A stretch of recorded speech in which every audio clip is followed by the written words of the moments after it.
आज question number 9 देखेंगे, ठीक है ना। चलिए प्रश्न संख्या 9। देखिए एक फिगर दिया हुआ है,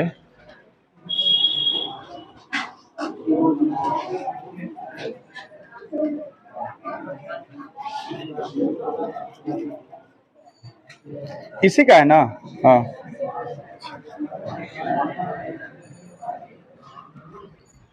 ए बी सी डी और यहाँ आर है और इधर क्या है, एम। अब सवाल में देखते हैं, बोलता है समांतर चतुर्भुज ए बी सी डी के एडी का मध्य बिंदु एम है। मतलब दिया गया है, जो पहले आप लिखिए कि दिया गया है समांतर चतुर्भुज ए बी सी डी में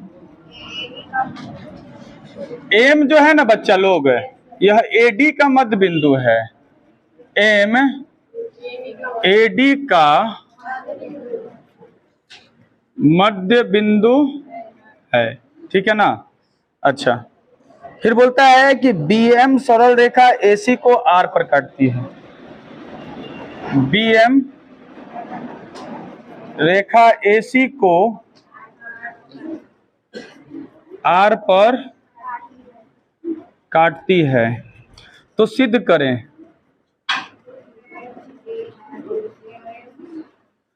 पहला है त्रिभुज ए आर एम सर्वांगसम, सर्वांगसम नहीं समरूप है त्रिभुज बी आर सी। दूसरा देखिए A R into R B बराबर में M R into R C. और तीसरा अपने पास क्या लाना है, यही है ना। चलिए बन गया, बात खत्म। हाँ बोलिए, इसमें है क्या। क्वेश्चन नंबर 1 देखिए, क्वेश्चन नंबर 1 देखिए। ए आर एम कहाँ है, देखिएगा ध्यान से। ए आर एम ये छोटा वाला ट्रायंगल, अच्छा। और बी आर सी कहाँ है, बी आर सी ये वाला। इन दोनों को करना है समरूप। समरूप करने में दो गो एंगल भी अगर बराबर हो जाता है तो समरूप हो जाता है। तो दो गो एंगल तो हमको साफ दिख रहा है कि एक तो ये हो गया सम्मुख कोण से। अच्छा, दूसरा जो है कि आप लोग क्लास 9th में पढ़ के आए हो कि दो समांतर रेखाएं को जब तीसरी रेखा काटती है तो एकांतर कोण समान होता है कि नहीं। अच्छा तुम देखो ध्यान से, ये वाला लाइन और ये वाला लाइन, क्योंकि ये समांतर चतुर्भुज है, समांतर चतुर्भुज है, इसका मतलब ए बी और सी डी दोनों आपस में समांतर होंगे। समांतर होंगे कि नहीं। जब समांतर होंगे और इसको ये काट रहा है तो इसका अर्थ ये है कि ये वाला कोण और ये वाला कोण बराबर होगा कि नहीं होगा, होगा ना एकांतर कोण से। तो हम लोग आसानी से, तो दो गो कोण निकल गया ना, तो हमारा पहला बन गया। देखिए तो आप लिखिएगा त्रिभुज ए आर एम तथा त्रिभुज बी आर सी में। तो इन दोनों में देखिएगा, तो सबसे पहले लिख दीजिए इसको कि M A R M is equal to B R C. ये दोनों आपस में बराबर है, क्यों बच्चा लोग लिख दीजिए सम्मुख कोण, लिखिएगा ना सम्मुख कोण से। अच्छा, और ये वाला जो है कोण M A R is equal to B C R, क्यों, एकांतर कोण ना। तो आपको पता है पहले से भी कि किसी भी त्रिभुज का दो कोण आपस में बराबर हो जाएगा तो तीसरा तो अपने आप बराबर हो जाता है। तो हमको तो सिर्फ मतलब दो ही कोण को लाने से है, तो दो कोण हम ला दिए तो हम आसानी से लिख सकते हैं कि ए आर एम समरूप हो जाएगा बी आर सी का बाई एंगल हो गया ना। चलिए अब सेकंड में आते हैं। यहाँ देखिए सेकंड आपको यही बताएगा कि आपको किस त्रिभुज में चलना है। ए आर कहाँ है, देखिए तो ये वाला।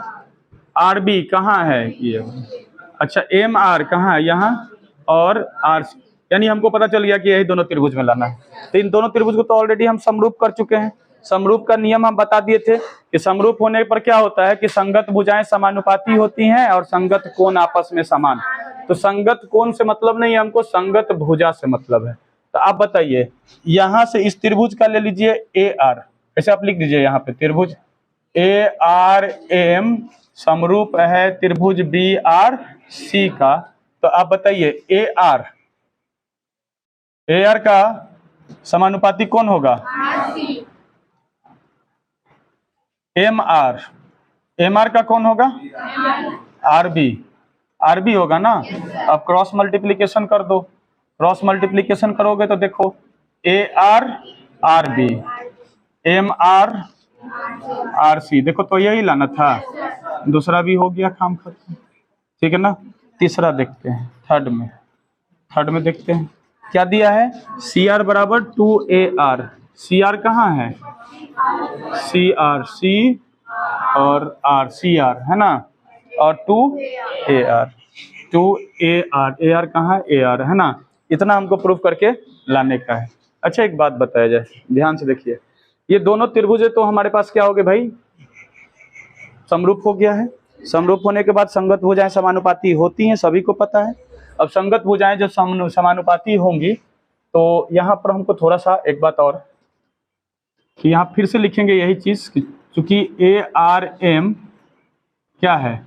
समरूप है त्रिभुज BRC का, है ना। तो बताइए आप AR बटा RC, फिर MR बटा RB, और तीसरी भुजा AM और बटा BC लिख सकते हैं कि नहीं? अच्छा एक बात और बताइएगा, आप लोग ध्यान से बताइएगा, ये AM जो है, हमारा सवाल बोलता है कि M जो है वो AD का मध्य बिंदु है। मध्य बिंदु है इसका मतलब जितना इधर उतना ही इधर, है कि नहीं। और ये BC जो है कि इसका दुगना होगा कि नहीं होगा, क्योंकि ये अगर AM है तो ये आपका, इसको आप BC, क्योंकि समांतर भुजाएं हैं, समांतर का आमने सामने का भुजा बराबर होता है कि नहीं? समांतर चतुर्भुज का आमने सामने का भुजा बराबर होता है। तो जितना BC है उतना ही ना AD है, बोलिए जल्दी से, AD है कि नहीं है। तो हम BC के जगह पे, तो हमको लाना क्या है? हमको लाना है CR और AR का बात, CR और AR, हम इसको ही सिर्फ लिखते हैं AR और इसको लिख देते हैं CR। अच्छा यहां से देखिए, तो इसको तो AM का AM छोड़ दीजिए। अच्छा BC के बदले आप AD लिख सकते हैं कि नहीं लिख सकते हैं? क्यों लिख सकते हैं भाई? तो BC और AD आपस में बराबर, आमने सामने की भुजा है ना, बराबर। अब बताइए AR बटा CR। अच्छा ऊपर तो AM जस्ट के तस छोड़ दीजिए। अच्छा AD जो है, AD है ना, और ये M जो है इस AD का मध्य बिंदु है, तो इस AD के बदले आप 2AM लिख सकते हैं कि नहीं लिख सकते हैं? 2AM, अरे एक वो AM ये दूसरा AM, तो AM मिलके 2AM नहीं लिख सकते हो? तो AM से AM कट गए, तो ऊपर में क्या बचा? 1, तिरछा तिरछी गुना कर दो, तो बताओ मेरे पास 2AR आ गया। तो CR इक्वल टू 2AR, यही ना लाना था, प्रूव्ड। कोई समस्या किसी को नहीं ना? सभी को समझ में आ गया? चलिए नोट कर लीजिए। चलिए क्वेश्चन संख्या 10,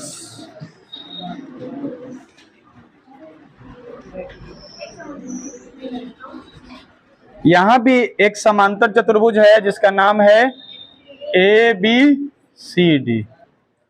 इसमें आपके पास दिया हुआ है कि विकर्ण BD, एक BD जो है ना ये विकर्ण है, BD विकर्ण रेखाखंड AE को, रेखाखंड AE को P बिंदु पर काटता है, जबकि E भुजा BC पर कोई बिंदु है। E जो है भुजा BC पर कोई बिंदु है, बीच वाला नहीं दिया है, तो सिद्ध करिए। तो सबसे पहले जो दिया गया है उसको लिखते हैं हम लोग कि समांतर चतुर्भुज ABCD में विकर्ण BD रेखा AE को P बिंदु पर काटती है। तो सिद्ध क्या करना है?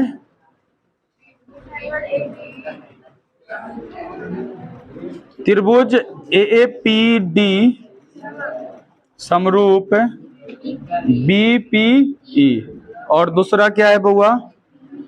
DP गुना PE बराबर AP गुना, यही ना? तो चलो देखते हैं पहले APD और BPE कहाँ है। देखो तो ध्यान से, APD ये वाला त्रिभुज और BPE ये वाला त्रिभुज, इन दोनों त्रिभुज को करना है समरूप। हो गया। तो इससे पहले वाला जो सवाल था, ये तो सम्मुख कोण से और फिर ये एकांतर कोण से, हो गया ना? लिख दो। त्रिभुज APD तथा त्रिभुज BPE में, यहां से देखिए, कोण APD BPE क्यों? सम्मुख कोण है। ठीक है। दूसरा क्या लिख दे बच्चा? ये वाला, और कोण ADP और PBE, ये क्या लिखे? एकांतर कोण। किसी को समस्या यहाँ? एकदम नहीं होना चाहिए। हुआ तो दौड़ा दौड़ा के मारेंगे। ठीक है। हाँ बस बच्चे रहना। एंगल एंगल से हो गया दोनों समरूप, बात खत्म। पहला हो गया मेरा प्रूव्ड, ये फर्स्ट था प्रूव्ड। देखिए सेकंड में आइए, ये आपको बताएगा कि किसको किसको समरूप करना है और किसका संगत भुजा लिखिएगा। डीपी और पी कहाँ है? डीपी और पीई, अच्छा दिख रहा है हमको। एपी और बीपी, मतलब दिख रहा है कि यही दोनों को। तो हम तो ऑलरेडी प्रूव कर चुके हैं इसको कि त्रिभुज APD समरूप है त्रिभुज BPE का। तो आपको पता है ना कि संगत भुजाएं समानुपाती हो जाए, तो समानुपाती होंगी तो इसका मतलब क्या लिखेगा? AP बटा PE और DP बटा में BP, यही ना? अच्छा देखिए तो ध्यान से, बन गया कि नहीं बन गया?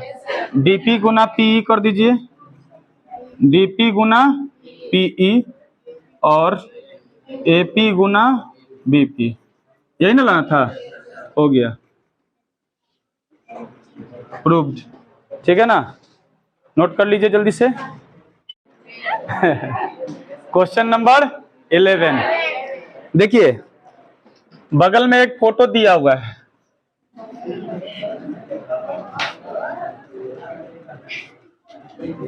इस तरह का फोटो दिया है, इसको थोड़ा आगे तक बढ़ाया है और इसको ला करके इससे मिला दिया है। ठीक है ना? यहां हो गया A B C D E और F। देखिए ABCD एक समांतर चतुर्भुज है और D से एक सरल रेखा खींची गई है जो AB को E पर, ठीक है ना?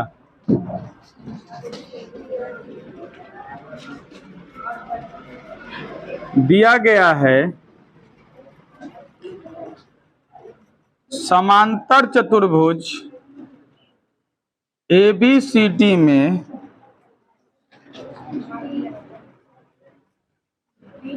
D एक सरल रेखा है, एक सरल रेखा है जो AB को E पर काटती है और बढ़ी हुई CB को F पर काटती है। चलिए इतना बात जो है कि दिया गया है, अब सिद्ध क्या करना है, तीन तीन गो है ना जी। पहला क्या दिया बुआ लोग, AED सिमिलर FE ना, FE। दूसरा है अपने पास FEB FCD, और तीसरा क्या है DA बटा AE FB बटा BE और FC बटा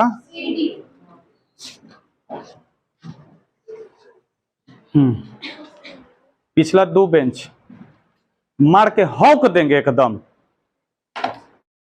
हो गया, चलो क्वेश्चन नंबर 1। AED देखो कहाँ है, AED। दूसरा FEB छोटा हो, इन दोनों को समरूप करना है। समरूप करने के लिए दो कोण बराबर कर लो, तो ये वाला कोण और ये वाला कोण तो बराबर हो जाएगा।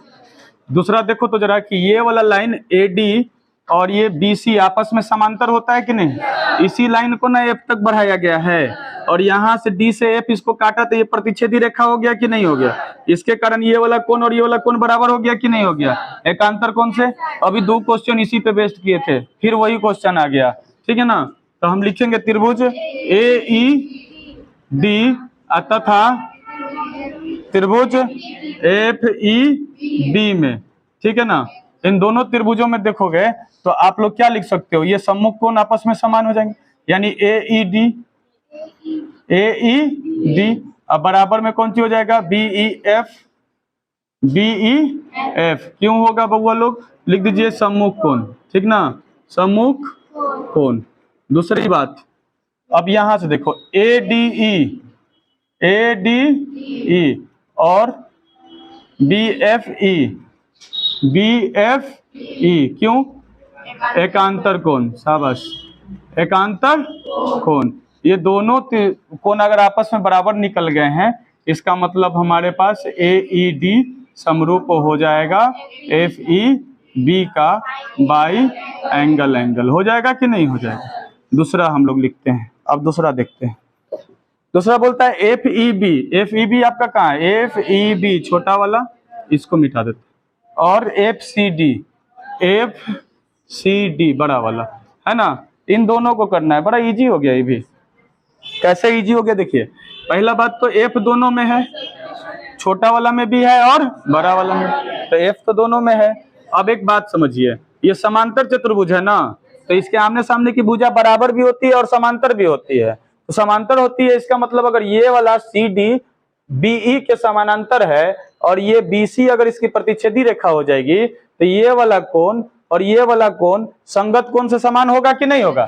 नहीं समझ में आया सर, क्या बता दिए आप, ठीक ना। देखिए दो समांतर रेखा है, इसको कोई तिर्यक छेदी रेखा काट रही है, तो एक कोण देखिए बाहर वाला और एक कोण अंदर वाला बराबर होता है कि नहीं होता है। तो यहाँ देखिए एक कोण अंदर वाला है, यहाँ एक कोण ये बाहर वाला है, ये दोनों कोण आपस में समान होगा, संगत कोण कहलाता है। ये क्या कहलाता है, बात समझ में आया कि नहीं। तो इसलिए हम लोग यहाँ पर लिख सकते हैं। हम चलिए दूसरा में आ जाते हैं। त्रिभुज किस किस में चलना है बउआ लोग, FEB तथा त्रिभुज FCD में। इन दोनों त्रिभुजों में चलिएगा तो बताइए एंगल, पहले कौन वाला लिखे हैं, बड़ा कि छोटा लिखे हैं, FEB छोटा लिखे हैं, छोटा लिखे हैं। तो BFE और बराबर में CFD। ये दोनों क्या हो जाएगा, उभयनिष्ठ है, उभयनिष्ठ हो जाएगा। और दूसरा कौन सा हुआ बुआ, संगत कोण से ना, मतलब EB और इक्वल टू में DCF। ये क्या है, संगत कोण, ठीक है ना। लिखना जरूर से कि किस लिए तुम बराबर कर दिए हो, ठीक है। अब बताओ FEB समरूप हो गया FCD के बाई एंगल है। क्लियर है ना? जब एंगल से दोनों बराबर हो गया तो दूसरा भी अपना हो गया प्रूव्ड हो गया। बहुत इजी है ना? चलो अब अपने पास तीसरा लाना है, third number. D A D A कहाँ है? डी ए यहाँ है, ए ई यहाँ है। एफ बी अपने पास यहाँ है और बी ई कहाँ है? यहाँ है। अच्छा तीसरा बात बोलता है ये एफ सी और एफ सी कहाँ है? अरे कहाँ गया एफ सी है ना, और सी डी ये मतलब ये बोलता है कि हमको इस वाले त्रिभुज में भी चलना है और इसमें भी, मतलब दोनों कंडीशन को लागू करना होगा। तो अगर हम पहला बात से बात करेंगे, क्योंकि देखो ना यहाँ पर तुम देख रहे हो, इन दोनों में तुम देखोगे ना, तुमको दिखेगा ये त्रिभुज वाला और ये त्रिभुज वाला, है ना? तो जब हम तीसरका के लिए बात करेंगे, थर्ड के लिए बात करेंगे, तो हम जान रहे हैं कि त्रिभुज ए ई डी समरूप है त्रिभुज एफ ई बी का। समरूप है ना? तो समरूप होने के बाद संगत भुजाएं समानुपाती होती है कि नहीं होती? चलिए बताइए। तो ए ई पहले लिख देते हैं, ए ई, और यहाँ लिख देते हैं ए ई का संगत कौन हो जाएगा? B E. ए ई का संगत कौन हो जाएगा? बी ई हो जाएगा। और बताइए, और पहले एफ बी है ना, और इसके साथ और किसका लिखते हैं? हाँ, और ए डी है, बी ई कहाँ है? ए ई कहाँ है? अच्छा डी ए, अच्छा ठीक है, वही वाला तो याद रखना ना, बड़ा बटा बड़ा, छोटा बटा छोटा, मंझला बटा मंझला, है ना? तो देखो ए ई का संगत कौन लिखे हम? बी लिख दिए। उसी तरह से अगर हम ए डी का संगत लिखेंगे तो कौन लिखेंगे? ए ई डी पहले लिखे, हाँ, ए डी का संगत कौन लिखेंगे? बी एफ लिखेंगे। उसके बाद किसको लिखेंगे? तीसरा साइड कौन बचा अपने पास? डी ई बचा ना, तो डी ई का संगत कौन हो जाएगा? सी ई एफ हो जाएगा ना, देख लो ध्यान से, ई एफ हो जाएगा ना, डी ई का संगत ई एफ। क्लियर है? तीनों निकल गया। अच्छा अब उसमें से थोड़ा सा एक बात बताओ, हमको लाना क्या क्या है? डी ए कहाँ है? बीच वाला है ना, और ए ई कहाँ है? इधर वाला, फर्स्ट वाला, यानी इन दोनों में रिलेशन हमको बताना है ना? और डी ए के नीचे किसको बोलता है? ए ई को। तो हम क्या करते हैं ना कि डी ए के नीचे डाल देते हैं ए ई को, और यहाँ बी एफ को ला देते हैं यहाँ पर, बी एफ, है ना? तो यहाँ देखते हैं हम लोग, इन दोनों को ही सिर्फ देखते हैं, इसको नहीं देखेंगे। तो चूंकि ए ई बराबर में बी ई है अपने पास, और ए डी बराबर में बी एफ है, तो हमको क्या करना है? ए डी के नीचे इसको लाइए और इसको इधर ले आइए, पोजीशन चेंज कर दीजिए सिर्फ, तो बी एफ बटा बी ई हो जाएगा, और ए डी बटा ए ई हो जाएगा ना? इसको आप केस 1 मान लीजिए, ठीक है? अब अपने पास जगह है नहीं अगला केस 2 बनाने के लिए, है ना? ऐसे केस 2 बना लेते हैं, देख लेते हैं, जगह देख के बना लेते हैं, यहाँ बनाते हैं। चलिए दूसरा केस में आइए। आपके पास अगर इस दोनों में कंपेयर कीजिएगा तो देखिए एफ बी और बी ई कहाँ है? एफ बी यहाँ है और बी ई यहाँ है, और एफ सी और सी डी, एफ सी यहाँ है और सी डी यहाँ है, मतलब ऐसा बटा इतना और इतना बटा इतना। यानी चूंकि हम जान रहे हैं दूसरा कंडीशन में भी हम इन दोनों को भी सिमिलर कर चुके हैं, ठीक ना? अब लिखेंगे, ये सब थोड़ा सा है, थोड़ा लंबा चौड़ा जाता है। त्रिभुज एफ ई बी समरूप त्रिभुज एफ सी डी। तो अब बताइए इसका भी तो संगत भुजाएं होंगी कि नहीं होंगी? तो संगत भुजाएं समानुपाती होंगी कि नहीं होगी? तो चलिए लिखते हैं, बताइए पहले कौन लिखे हैं? छोटा वाला लिखे हैं ना, तो छोटा वाला में लिख देते हैं हम किसका? B F. अब बी एफ का संगत कौन हो जाएगा? एफ सी होगा ना, देखो ना ध्यान से, एफ सी होगा ना, बी एफ का संगत कौन होगा? F C. अच्छा उसके बाद बताओ बी ई का संगत कौन होगा? बी का संगत सी डी, ठीक ना? अच्छा और तीसरा का जो साइड है ना अपने पास, ई एफ का संगत कौन होगा? ई एफ का संगत डी एफ, टी एफ। अरे एगो छोटा लिए हैं और एगो बड़ा वाला लिए हैं, तो एक साइड छोटा वाला लिखेंगे, एक साइड बड़ा वाला लिखेंगे, एक साइड छोटा वाला लिखेंगे, एक साइड बड़ा वाला लिखेंगे, एक साइड छोटा वाला लिखेंगे, एक साइड बड़ा वाला लिखेंगे। बात समझ में आया कि नहीं? अब हमको क्या करना है, देखो ध्यान से, हमको क्या लाना है? हमको लाना है एफ सी, तो आ चुका है मेरा, एफ सी है ना, आ चुका है, सी डी आ चुका है मेरा, बिल्कुल, और ये भी दोनों आ चुका है, देखो आ चुका है, नहीं आया है, हाँ आ चुका तो है। इन दोनों को उठाइए तो जरा, इन दोनों को तो बताइए, बी एफ बटा एफ सी बराबर में बीई बटा सी डी, ऐसा है ना। तो अब देखो बीई के ऊपर में क्या चाहिए, एफ बी चाहिए, इसको इधर भेज देते हैं और इसको इधर भेज देते हैं। तो यहाँ से देखिए सी डी बटा में एफ सी लिख सकते हैं और यहाँ पे बीई बटा में बी एफ लिख सकते हैं कि नहीं। लेकिन आपके पास जो यहाँ जो कंडीशन है, ये बी एफ ऊपर है और बीई नीचे है, नीचे है ना, तो आप ऊपर नीचे कर दीजिए इसको। तो इसको ऊपर करिएगा तो ये भी तो ऊपर हो जाएगा। तो आप इसको लिख सकते हैं क्या, एफ सी बटा सी डी, और यहाँ लिख सकते हैं बी एफ बटा बीई, लिख सकते हैं कि नहीं। तो देखिए यहाँ पर ये, इसको आप इक्वेशन नंबर 2 मान लीजिए। यहाँ पर देखिए बी एफ बीई किसके बराबर है, एडी, और यहाँ बी एफ बीई किसके बराबर है। तो इन दोनों को ना इक्वेट कर दीजिए, यानी इक्वेशन 1 और इक्वेशन 2 को एक जगह लिख दीजिए। तो आप देखिए यहाँ पर ये इसके बराबर है, यहाँ ये इसके बराबर, इसका मतलब ये तीनों आपस में बराबर हो जाएगा, नहीं हो जाएगा। यहाँ हम थोड़ा और जगह बना लेते हैं, ठीक ना, पूरा कचरा कचरा कर दिए है ना, एकदम कचरा लगा एकदम, लेकिन लगने तो अच्छा लगता है, ठीक ना। मैथमेटिक्स मनाने में यही मजा है, ठीक ना। मैथमेटिक्स बहुत प्यारा सा भाषा है, बहुत प्यारा भाषा है, सब्जेक्ट नहीं है, भाषा है। जिसको समझ में आ गया ना वो उसके लिए बहुत अच्छा है, जिसको नहीं समझ में आया उसके लिए और अच्छा है, टेंशन क्यों लेना है कि नहीं। जिसको नहीं समझ में आया उसके लिए और अच्छा है, टेंशन कौन लेने जाएगा। अब देखो यहाँ लिख दीजिए समीकरण 1 तथा 2 से।